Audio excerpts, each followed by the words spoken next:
There's a song from the 50s that was a number one song by the singer Kitty Kalin. And then in 1978, it was re-recorded and released by Margot Smith. And she took it to number 3 on the country charts that year. Don't know if you've heard the name of heard of the song. The song is called "Little Things Mean a Lot."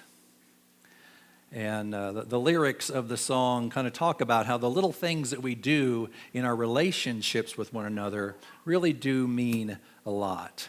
And it's played a lot around this time of year because Valentine's Day is this Friday. So guys, here's your 5-day warning. Valentine's Day is this Friday. But the song says, little things mean a lot. Here, listen to just a snippet of the lyrics from that song. Give me your hand when I've lost the way. Give me your shoulder to cry on. Whether the day is sunny or gray, give me your heart to rely on. Send me the warmth of a secret smile to show me you haven't forgot. For always and ever, now and forever, little things mean a lot. Little things do mean a lot in our relationship with one another, and little things mean a lot in our relationship with the Lord. We are in our series called Life Lessons from Biblical Heroes, and we're going to kind of wrap it up this week. I'm reminded of a poem or a saying from the poet Emily Dickinson. She said, "Take care of the little things, and the big things will take care of themselves." Because little things do mean a lot. We're looking at biblical heroes, and we're talking about life lessons from biblical heroes. And today we're going to look at something or someone that I call unsung heroes. There's a couple of people we're going to take a look at that you may not even think of when you read the Bible, and certainly may not think of them as heroes, because they are what I call unsung heroes. We don't even know their names. And what they did in comparison to, like what Noah and Moses did, may seem pretty insignificant. But to me, I think that's what makes them heroes, because they were unknown, but yet they did a little thing that made a big difference. You may be surprised by this first one that we're going to talk about, because we don't know her name. What she did may be considered pretty minor. And her story is found in 2 Kings chapter 5. So if you turn to 2 Kings chapter 5, we're going to read her story and see if you can pick out who our unsung hero is.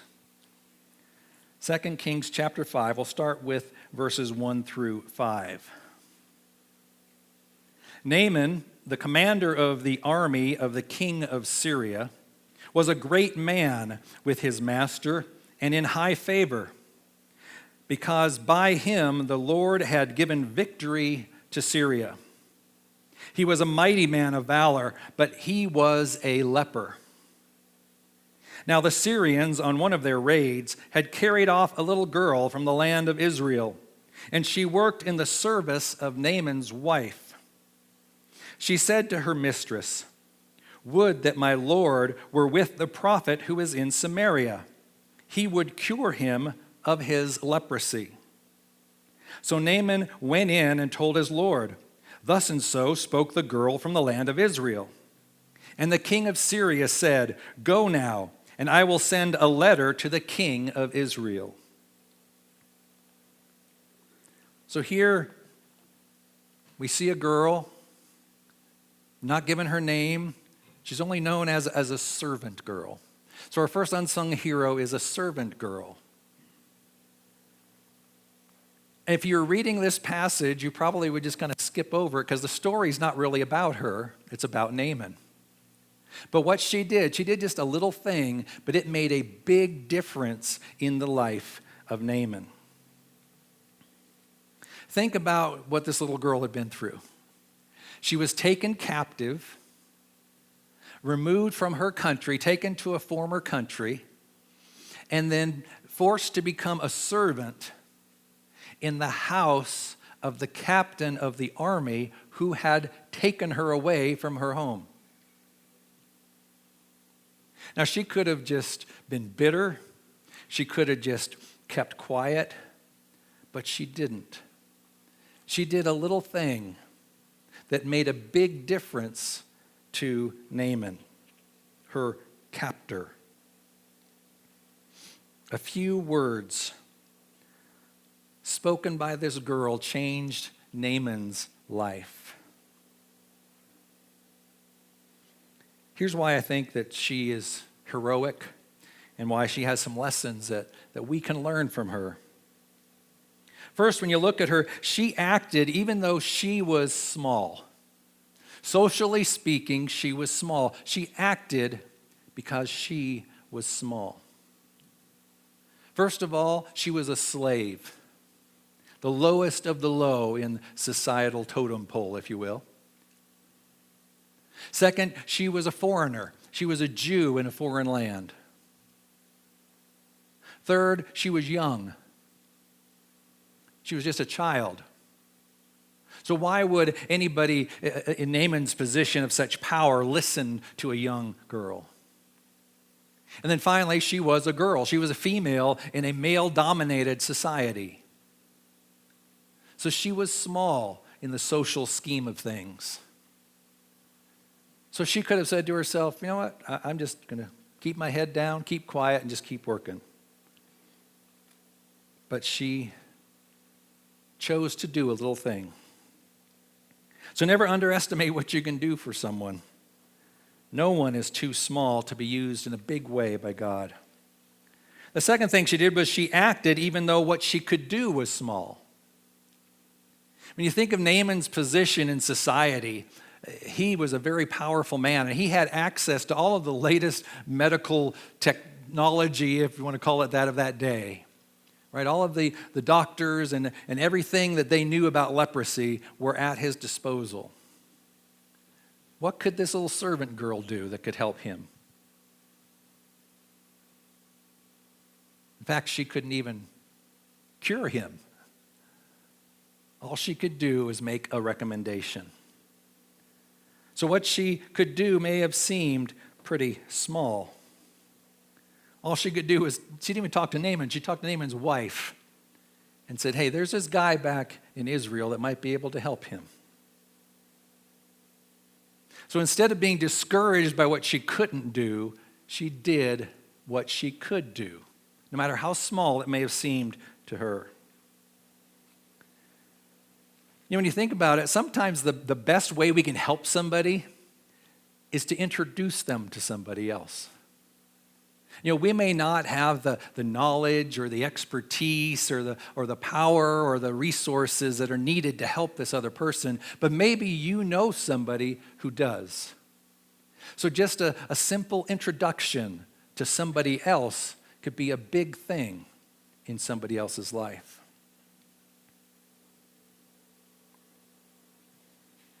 Third thing she did is she acted even though the stakes were not small. She acted even though the stakes were not small. What do I mean by that? Well, look at what this girl did. She took a huge risk. First of all, she took a huge risk for herself. Here she is, a little foreign slave girl in the house of Naaman, and she dares to speak about his leprosy. What if when she spoke to Naaman's wife, his wife didn't like talking about his leprosy, and she punished her? Or what if Naaman didn't like this little girl interfering in his business? Or worse, what if Naaman went to Israel and he met with Elisha, and Elisha said he couldn't or wouldn't help Naaman? Then Naaman would be embarrassed. He would come back angry, and that girl could be in serious trouble. So she took a big risk for her. She also took a big risk for the nation of Israel. Because again, what would happen if Naaman went to Israel expecting to be healed, and Elisha says, can't do it or won't do it?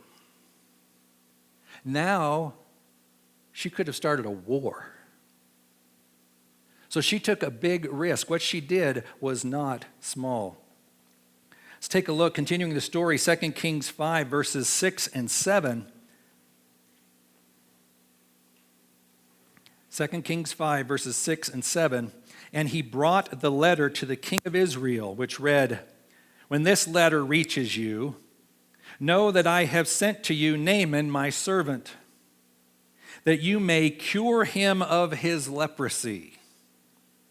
And when the king of Israel read the letter, he tore his clothes and said, "Am I God to kill and to make alive? That this man sends word to me to cure a man of leprosy?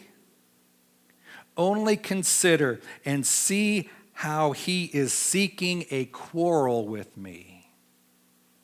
So see, even the king of Israel thought, hey, this is a setup.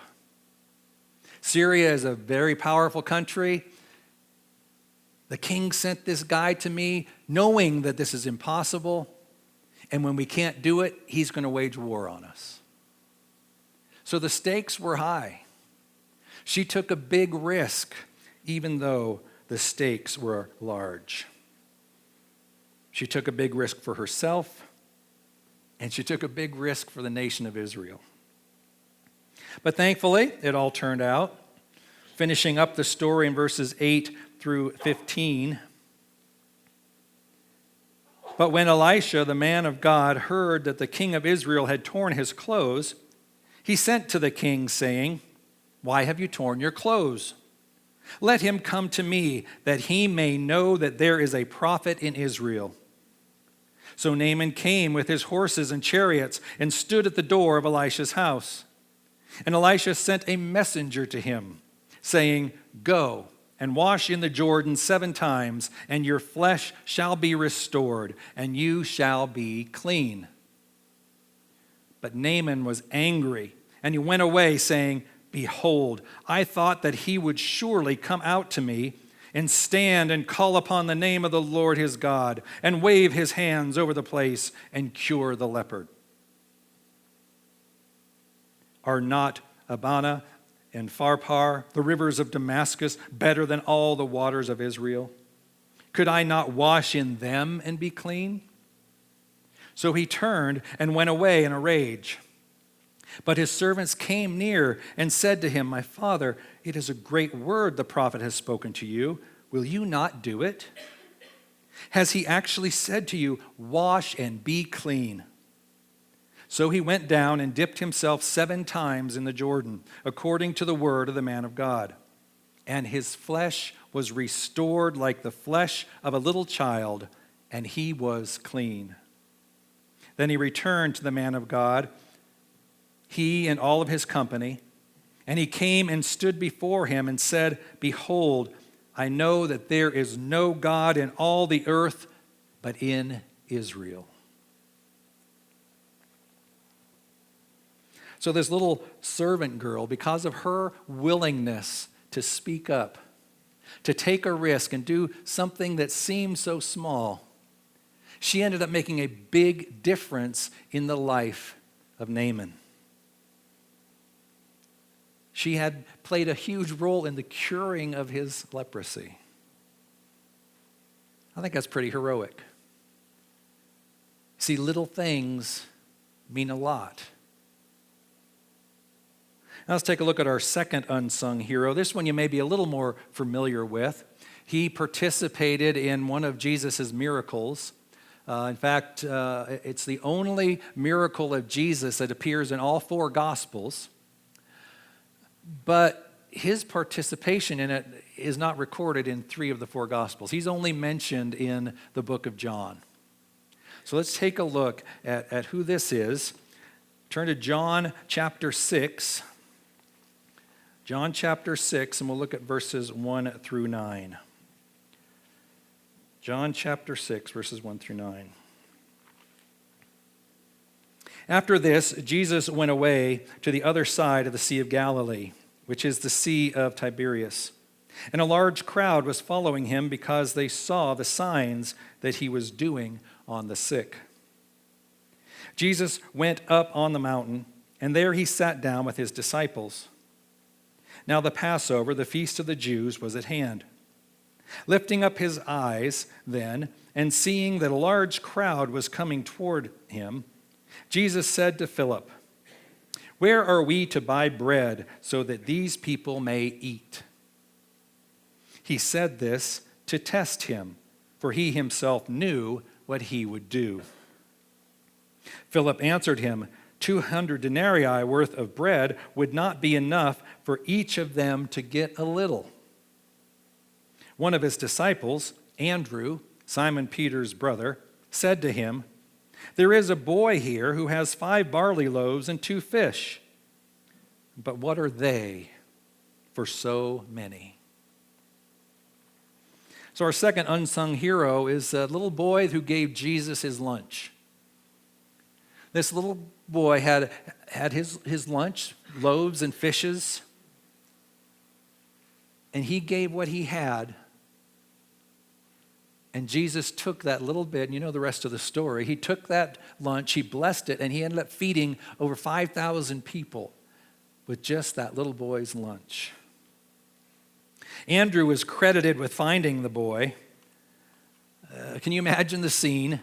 There's 5,000 people there, all hungry, and the disciples are going around saying, "Hey, do you have any food?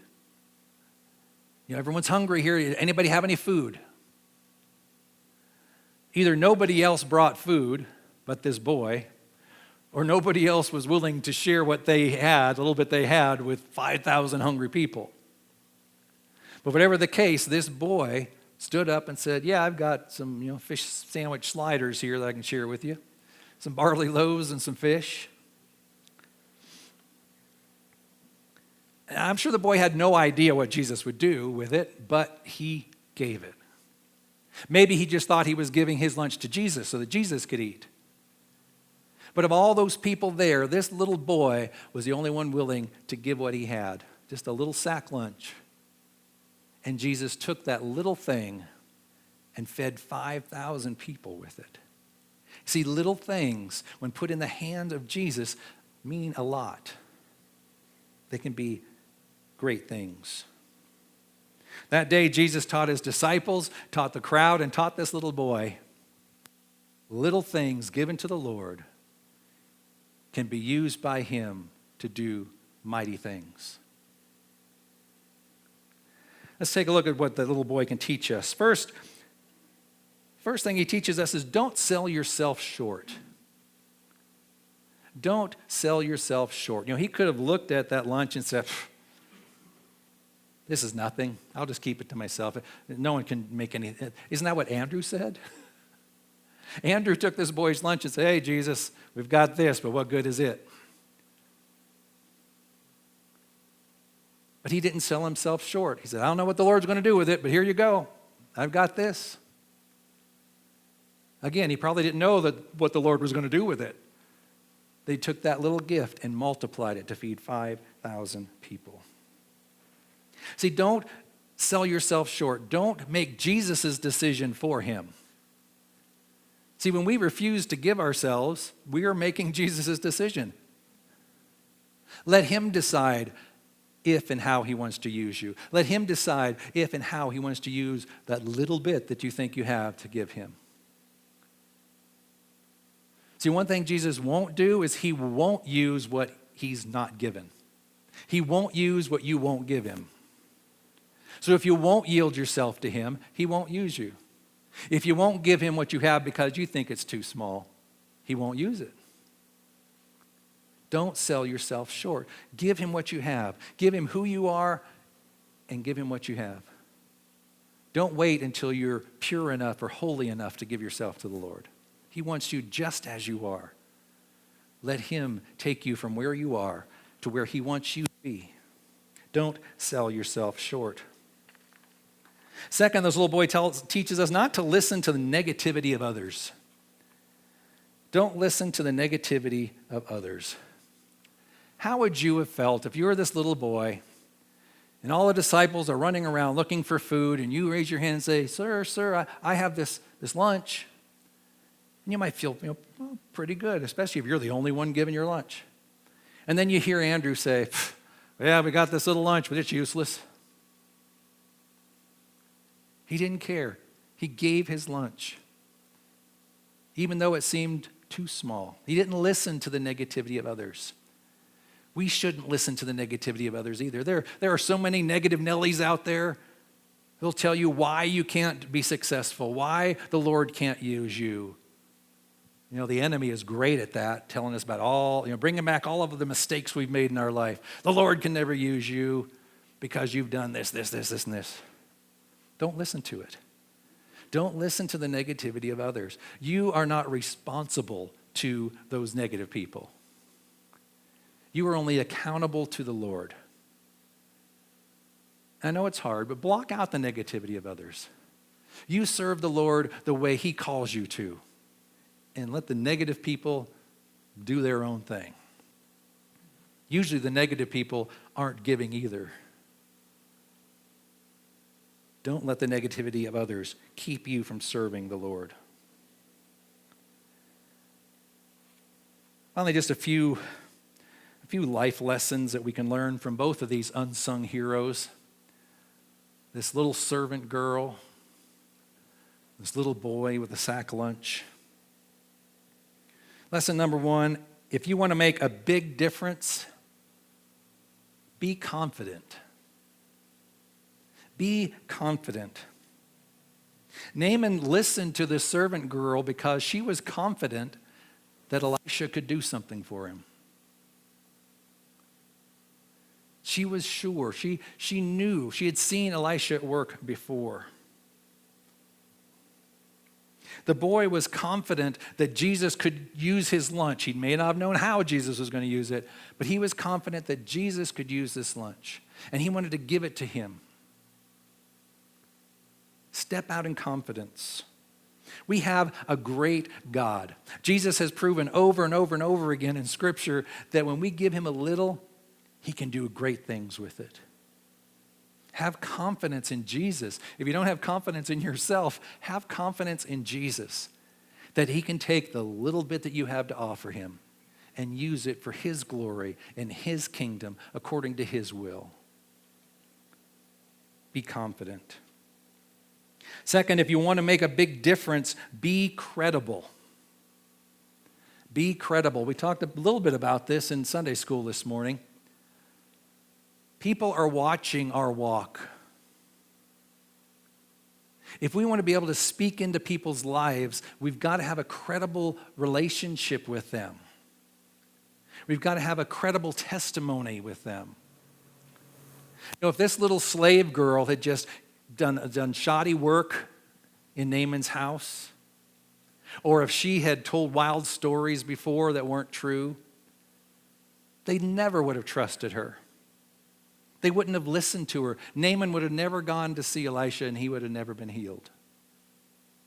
But she was credible. She had done a good work, and they listened to her.